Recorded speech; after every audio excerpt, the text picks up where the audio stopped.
Good morning সবাইকে। আজকের SQL ক্লাসে দেখো আমি ওই টেবিলটাকে একটু আপডেট করে রেখেছি, মানে স্টুডেন্ট টেবিলটাকে। তা না হলে একটু বেশি সংখ্যায় সিলেক্ট স্টেটমেন্ট দেখানো অসুবিধা হবে। তো স্ক্রিনে তোমরা দেখতে পাচ্ছ কীরকম মোটামুটি মানে এসেছে আর কি, আমাদের কি কি ডেটা আছে দেখতে পাচ্ছ। এবার রোল নেম, মার্কস আর সিটি বলে চারটে আমার কলাম রয়েছে, এগুলো নিয়ে আমি ডেটা সার্চ করব।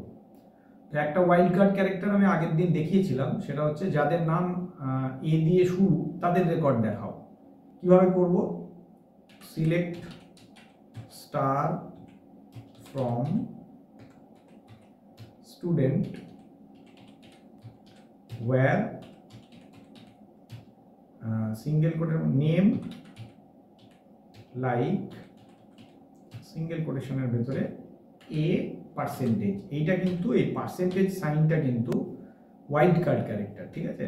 তো এটা দিয়ে আমি যখন এন্টার মারছি, দেখো যাদের এ দিয়ে শুরু তাদের নামটা দেখালো, ঠিক আছে? এবার ধরো আমি চাইছি যাদের নামের শেষে বি আছে তাদের নামটা দেখতে চাইছি। তাহলে কি করব? তাহলে এই একই জিনিস লিখব, এখানে খালি নেম লাইক পার্সেন্টেজ বি লিখে দেবো। তাহলে কি হবে দেখে নাও, শুধু একজনেরই নামের শেষে বি আছে, তাহলে ওইটা দেখালো, দেখতে পাচ্ছ? আচ্ছা, নেক্সট, এগুলোকে এই পার্সেন্টেজ সাইনটাকে বলে ওয়াইল্ড কার্ড ক্যারেক্টার। পার্সেন্টেজ সাইনের জায়গায় যত খুশি ক্যারেক্টার আমি লিখতে পারি, এনি নাম্বার অফ ক্যারেক্টার। এবার ধরো একজনের নামে শুরুতে এ আছে, শেষে বি আছে, এইগুলো আমি খুঁজতে চাইছি কটা এরকম আছে। তো সেক্ষেত্রে আমাকে কি করতে হবে? দুবার লাইক করার দরকার নেই, এইভাবে দিয়ে দাও এ পার্সেন্টেজ বি। তাহলে কি হবে? এ দিয়ে শুরু আর বি দিয়ে শেষ যে নাম কটা আছে সেগুলোই দেখাবে, ঠিক আছে? আচ্ছা, এইবার নেক্সট হলো, যদি আমি নাম্বার অফ ক্যারেক্টার গুনতে চাই তাহলে পরে আমি এটা ব্যবহার করব। এটাকেও আমাদের বলে ওয়াইল্ড কার্ড ক্যারেক্টার। সেক্ষেত্রে আমি ধরো আমি জানি না যে নামের প্রথমে কি আছে, তো আমি একটা কি করলাম, চারটে ক্যারেক্টারের নাম হতে হবে জানি। তাহলে আমরা কি করব? সিঙ্গেল কোটেশনের মধ্যে চারটে আন্ডারস্কোর দেবো, 2 3 4, চারটে আন্ডারস্কোর দিয়েছি। তার মানে 4 ক্যারেক্টারের নাম হলেই দেখাবে। হ্যাঁ, আচ্ছা দেখা যাক কি হচ্ছে। আচ্ছা, কারণ এখানে দেখো 4 ক্যারেক্টারের দুটো আছে, তো দুটোই আমাকে দেখিয়ে দিল, ঠিক আছে?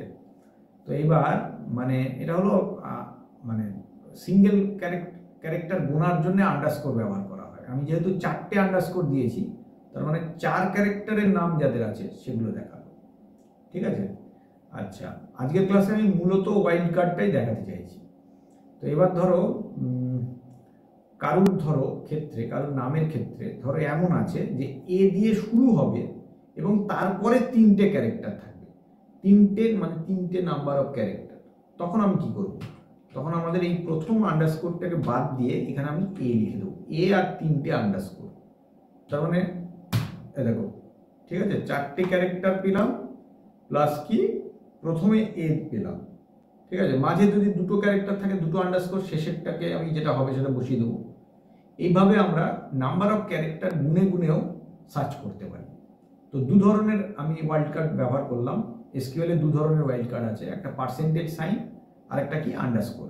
পার্সেন্টেজ সাইন হচ্ছে এনি নাম্বার অফ ক্যারেক্টার বোঝায়, আর যেখানে আন্ডারস্কোর হচ্ছে সিঙ্গেল ক্যারেক্টার বোঝায়, একটা করে ক্যারেক্টার। তার মানে 4টে যদি ক্যারেক্টার খুঁজতে চাই তাহলে আমাকে 4খানা আন্ডারস্কোর দিতে হবে, বুঝতে পারছো?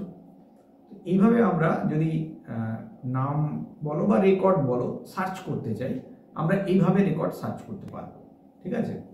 তো এবার একসঙ্গে তোমরা মানে ওটাও পারবে, যেটা আমি মানে একাধিক ওয়াইল্ড কার্ডও একসঙ্গে ব্যবহার করা যায়। যেমন ধরো আমি যদি এরকম চাই 3 ক্যারেক্টার অথবা 4 ক্যারেক্টারের নামগুলো দেখাও, তাহলে আমরা এরকমও করতে পারি। মানে একটা জায়গায় 3টে ক্যারেক্টার এরকম দিয়ে দিলাম, আর এখানে অর করে আবার একই নেম লাইক সিঙ্গেল কোটেশনের ভেতরে 3টে আন্ডারস্কোর দিলাম, ঠিক আছে? তাহলে আমি 3 ক্যারেক্টারের নামগুলো দেখতে পাবো, 4 ক্যারেক্টারের নামগুলো দেখতে পাবো। দেখি, এই দেখো পেয়ে গেলাম, বুঝতে পারছো? এই হচ্ছে আমাদের ওয়াইল্ড কার্ড ক্যারেক্টার। মানে যত রকমভাবে ওয়াইল্ড কার্ড ক্যারেক্টার ব্যবহার করা যায় মোটামুটি দেখালাম। এবার বাকিটা তোমরা একটু বই পড়বে, মনে হয় বুঝতে পারবে। আর আগামী ক্লাসগুলোতে আমি বাকিগুলো করাবো, মানে ওই যে তোমার যেগুলো আছে আর কি, ওই যে তোমার আরও বেশ কিছু সিলেক্ট স্টেটমেন্টের সঙ্গে ব্যবহার হয় যে সমস্ত ক্রাইটেরিয়াগুলো মানে সার্চ করার জন্য, সেগুলো আমি পরের ক্লাসগুলোতে করাবো। যাদের ভালো লাগবে লাইক করবে, আর পারলে একটু কমেন্ট করে জানাবে। হ্যাঁ, ভালো লাগলো ওই কথাটা লিখে দিলেও শুনতে ভালো লাগে, দেখতে ভালো লাগে। একটু কমেন্ট করবে, আর ভালো লাগলে লাইকও করবে। থ্যাংক ইউ সকলকে।